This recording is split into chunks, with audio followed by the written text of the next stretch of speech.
Welcome to Narrative Responsibility, a podcast about examining the meta-story of your life, how well it is serving you, and how to change it for the better. I'm Elena Wolf, relationship coach and life alignment mentor, and this is this week's New Perspective. Hi there! I'm so glad you're here today. This is episode 22. MBTI and RPG alignments, part 2. Okay, so if the title was not clear enough, this is part 2 of a 2-part series. So it is picking up where we left off with last week's episode. That was number 21, in which we went over the 4 perceiving functions out of Jung's 8 cognitive functions.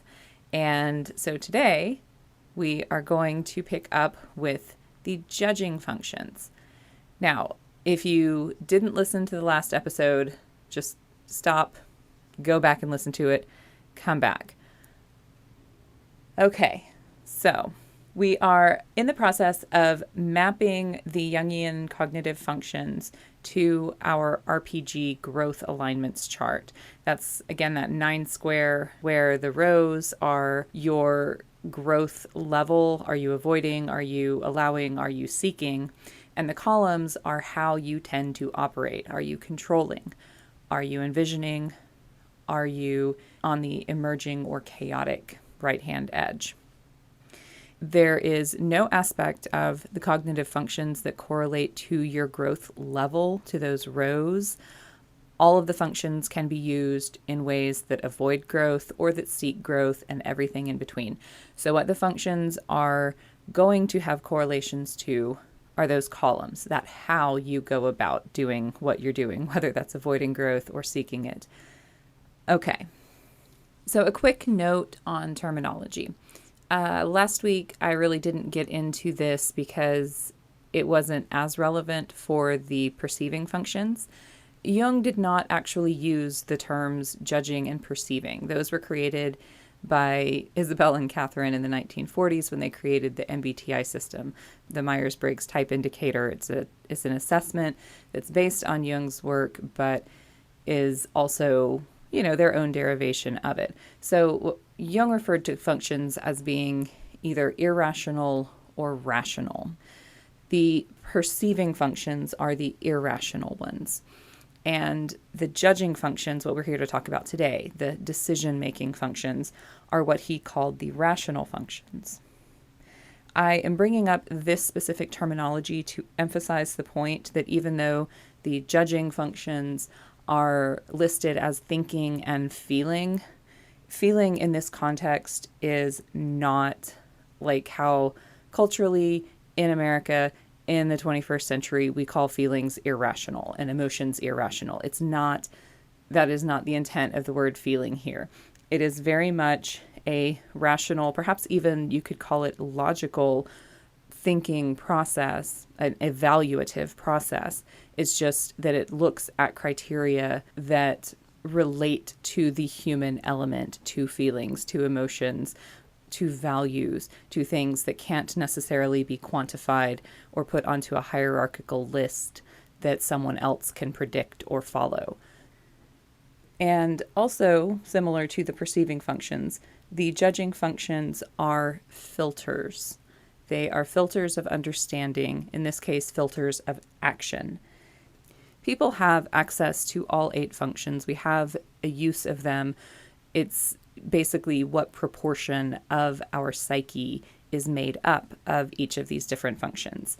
Our dominant function and our auxiliary function take up the biggest amount of space. We have the most energy with them, the most capacity with them. Typically, unless we have been forced by circumstances to repress their development, we have the most use and sophistication with those functions. So the action filter is going to be what criteria we see in a situation when we look at it that we think need to be acted on. What's the relevant goal? What are the important dynamics in the situation? That's what that filter, this judging function filter is. That's what it's doing. It helps us home in on and act on certain types of information. It's not that we can't step back, look at the situation from a different perspective, and see other information there. It's that this is just where we tend to go. This is our default set of information that we're looking for. Okay, so let's get into it then. As I said, there are two types of judging functions, thinking and feeling.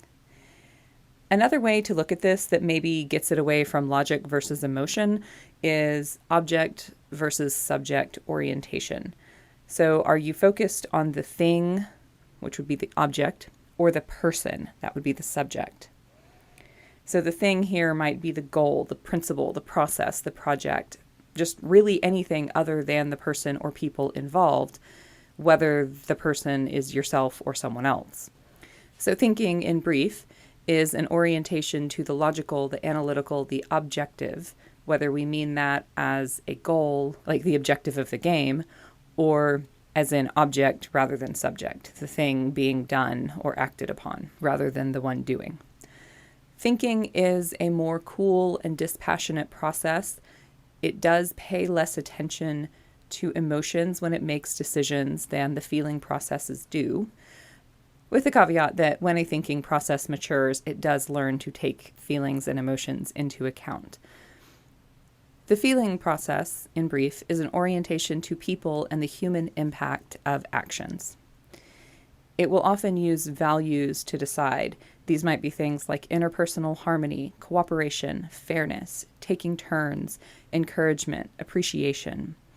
There's sort of emotionally attuned values. They're not emotions per se, but they do rely on or refer to emotions. So in that sense, emotions are kind of part of the decision-making process, but again, it's not like the direct process. It's not based on exactly what you feel. It's how you evaluate what it is that you're feeling and the emotional impact of this action versus that action on me, on this other person, on the whole group. Like, which value is most significant for me to uphold? This process absolutely can feel non-emotional. It's, again, just a different scope of relevancy from what the thinking functions tune into. And I also want to be really clear that a preference for thinking or feeling as a decision-making process really doesn't tell us much about a specific individual's emotional maturity. Thinkers can have great contact with their emotions and great emotional maturity, and feelers can be out of touch with their emotional truths and emotionally reactive and immature. So yeah, it's not about emotional access or emotional maturity. Thinking and feeling are just terms that describe our mind's natural attention patterns. Okay, so caveat tangent aside, what are the actual specific functions of making decisions? Just like last week with the perceiving functions, both types of judging functions split into inward and outward pointing styles of use. Introverted use, extroverted use. So that's going to give us 4 functions: introverted feeling and extroverted feeling, introverted thinking and extroverted thinking. We're going to talk about the 2 feeling functions first. So introverted feeling is very concerned with individual personal value judgments. It is about inhabiting all of the facets of the self.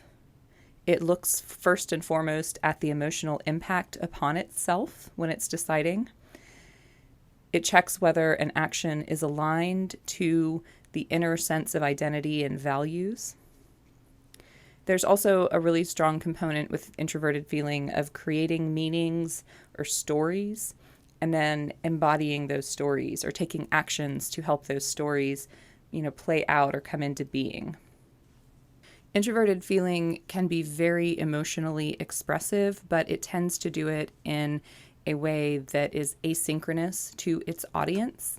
What I mean by this is that it likes to create emotional expressions that really encapsulate what it was feeling, but it doesn't have to be done in real time with another person. This could be through art, poetry, some kind of performance, where they have just sort of stored up the memory of how they felt, and then it comes out on stage or in a song, or something like that, not necessarily in the moment that they actually felt that feeling. So introverted feeling people tend to process their own emotions internally and without necessarily sharing them with anyone else. In contrast, extroverted feeling people really do need to process their emotions with other people. They are very concerned with shared group values and the fulfillment of social obligations and expectations. They really look to find consensus with other people about what those kind of social values and expectations are, and possibly even will get into managing people who are not aligning their behaviors to what the group kind of has decided is important or what they are wanting to achieve, as a group in terms of harmony and inclusion and movement toward a certain way of being or a certain feeling. There is a very strong focus on kind of real-time emotional exchange, and it's both like a reciprocal kind of witnessing, like my emotion isn't real until I get to share it with you, and also it can be emotionally like matching the tone of another person, like, hey, it's time to do this activity, please get into this emotional tone with me so that we're all like vibing in the same place, rather than everybody being up and down and not having a cohesive energy for the group. Extroverted feelings also often really concerned with caretaking and nurturing. There's an attunement to emotional and relational harmony. So let's compare these two modes of evaluating with feeling to our growth chart. Well, extroverted feeling is by definition about exhibiting the shared and commonly known values of your culture. Therefore, it can't exist on that chaotic emerging edge of the chart. Mostly because this function is defined by adherence to expectations, norms, rules, codes of conduct, it's going to be on that left side, that controlling column. There might be times when it shifts more into the middle envisioning column if it's really kind of being used to promote emotional or energetic harmony, or if there has been a recognition that the current standards are actually not serving the individual members of the group very well, or maybe not serving the group as a whole very well, and a new way of being needs to be thought of and brought on board. It might be able to shift into that envisioning space in that kind of circumstance too. Introverted feeling, in contrast, is going to follow its own inner compass. It is willing to change course if that compass changes, like if in the middle of going after, one goal or embodying one identity, things change and something else feels more important. Introverted feeling has no problem switching gears and going after the new thing instead. It also sometimes can't feel where its compass is pointing until it has gotten into action. Like the act of taking the first step down a road is actually what tells introverted feelings compass, like, oh, that's right, or oh no, that was not right. So sometimes it has to do the course correcting as a result of having gotten into action to pursue something that it thought it might want. So this can make introverted feeling as a decision-making process look kind of fickle or unreliable or inconstant. So to someone looking at this function, it might appear to be completely on that chaotic or emerging edge. And, it's possible that it might be, especially if it's in the mode of I have to get into action to find what I want or if this is right for me. But the inner experience of introverted feeling can also be more in that envisioning space. If it is actually clear on its identity, on its values, on what it wants, it can sort of pursue those with single-minded focus. So it just sort of depends on the method of use and maybe the maturity level of someone's use of that function. Like if they've used it enough to be really well calibrated, they know how to read their inner compass without having to take that false start step, then it might be more in the envisioning space. So I hope you can see from those kind of overviews how both of the feeling functions can be like rational or even logical. It's just they're evaluating criteria that prioritize human impact, emotional needs, and the values that are not necessarily explicable to someone else why one value is better to you or higher priority to you than another. It's just that felt sense, inner voice that just knows, well, this is what matters most. But at the same time, extroverted feeling and introverted feeling value almost opposite things. Tribe versus self, external behavior versus internal identity or truth. So even though they're kind of using the same general type of criteria, they're applying them in, again, almost opposite ways, or at the very least to opposite territories. So, in a situation where introverted feeling is looking at what matters to it, extroverted feeling is looking at what matters to everyone else. And so they're looking at the same scene, and it's literally two entirely different paintings if you were to translate what each of them was actually seeing. So that's our feeling functions. Now let's turn to our thinking functions, extroverted thinking and introverted thinking. Extroverted thinking is probably easier to understand. It is all about effective action toward a specific goal. You could call it hypothesis testing. It looks at measurable, quantifiable metrics of success and evaluates, based on the applied use of those metrics, which decision gets me closer to my goal. Did I get there? What can I learn from how that went versus my plan or expectation? Extroverted thinking is very good at categorizing things and breaking down big tasks into smaller, discrete steps. It is focused on long-range planning and execution of the plan. So, introverted thinking. The logic that introverted thinking uses is not going to be as obvious as that of extroverted thinking because it's not based on empirically measurable data and the categorization or implementation of that data. Rather, introverted thinking follows a subjective, in this case we mean specific to the person, specific to that subject, so what we might call idiosyncratic. This subjective system of prioritizing based on principles. It creates an internal framework of abstract logic that makes sense to the person who's using it, but that means that no two introverted thinking systems will be exactly alike because they're built based on, what makes sense to that individual person, probably what principles they encounter, how they see them applied, which ones they see as most fundamental. Generally, what introverted thinking in use is looking for is truth, accuracy of both the parts and the whole. But if it has to prioritize one, it's probably going to prioritize the accuracy of the parts. It gets really granular about defining individual data points and then tracing their validity to sources or processes of either derivation or discovery that introverted thinking will consider reliable, will consider to be accurate and true. Introverted thinking really likes disambiguating one fact or principle from another, and it will extend principles or ideas to the end of their implications, even if that yields some pretty absurd conclusions. And the reason it's doing this is because if no other mitigating principle is introduced, then that is the logical endpoint of a particular assertion and a particular idea, a particular principle.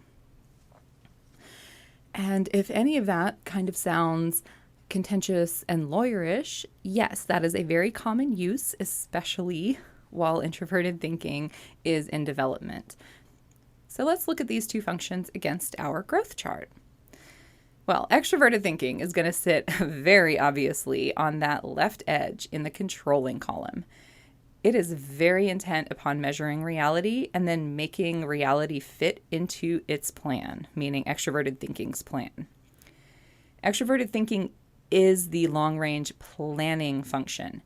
It's not dreaming, it is quantifying the dream and making specific step-by-step plans to get there, and then probably also making some backup plans, or if one step goes awry, it's very quickly recalibrating the entire plan to account for that based on the feedback it got from attempting that step. So it's a planning function. And even if it has multiple plans that it could take, it's not going to try them all simultaneously. It's going to try them in succession, one and then the other, trying that second one only if the first one fails to get there. Introverted thinking was really the hardest function for me to place on my growth chart. I ended up deciding that it fit best in the envisioning column. And the reason for this is that introverted thinking often relies on logic or principles that it will extend to all situations and all contexts. So it's going to be above and beyond any one specific form. Therefore, it's not going to be in that controlling side. But at the same time, it's going to stay true to its core logical system. Like it's not getting blown by the wind the way that envisioning or chaotic side will. It has structure, but not details. So it's envisioning. I hope looking at those two functions in contrast gave you a good sense of how the two thinking functions earned their name. Both rely on logic and non-personal criteria as deciding factors. There's a shared concern with accuracy, and the application of the criteria was selected as important, regardless of how anyone feels about the criteria or the conclusion that it comes to. With both of the thinking functions, there can be this acting the way the logic dictates, even if the emotions around those actions are painful. But extroverted thinking and introverted thinking are not the same. Extroverted thinking is fundamentally practical and goal-driven. It will use one set of criteria over here and a different set of criteria over there. The principle is easily sacrificed in the name of getting the task done because the task is ultimately the important thing. Whereas for introverted thinking, the principle is going to be the important thing. It will choose the principle even when it makes the task harder, or even if it means the task cannot be done. Introverted thinking can be satisfied with having thought something through to a complete understanding or to its logical endpoint and resolution, while extroverted thinking is really only satisfied by the attainment of the goal. All right, so that is our 4 judging functions. Let me give them a quick recap with a keyword that you can maybe keep in mind as we go forward from here. We have introverted feeling, which is all about embodying an emotion or an identity. Extroverted feeling is about attending to the emotional tone of the room and the social expectations. Introverted thinking is about adhering to a logical principle, or the other word I thought maybe worked here was extending, like it's about extending that principle, to its end point across all contexts. And finally, extroverted thinking is all about attaining. It is about attaining that goal. So having gone through then all of the judging functions, let's go back to our type codes and see what personality types are going to be relevant for these functions. We're going to work from the left column to the right. So very firmly in that left-hand column, we're going to have extroverted thinking-driven personalities. These are going to be TJ personalities. The E or the I doesn't matter. The N or the S doesn't matter. What matters is that T and that J. For extroverted feeling, which is probably going to be in that controlling column, but could maybe arguably be in the envisioning, we're going to have FJ personalities. Again, that introvert, extrovert, intuiting, sensing, those pieces don't matter for this. We're looking at F and we're looking at J. And then for introverted thinking, definitely in that envisioning column, we're looking at TP. And introverted feeling, probably in that right-hand emerging chaotic column, possibly also envisioning. We're looking at FP. So for both of those, again, it's not E or I, it's not N or S that matter. It's that T and that P, that F and that P. So, gosh, that ended up really long and was very information heavy. I hope you were able to follow it okay.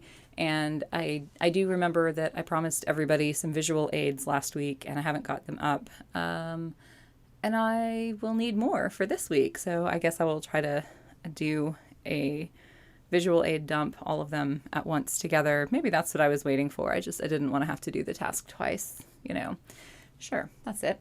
I was being very efficient. There's my TE again, right? So I hope this all made sense. And I really do appreciate you spending the time with me today to listen and hopefully learn something from it.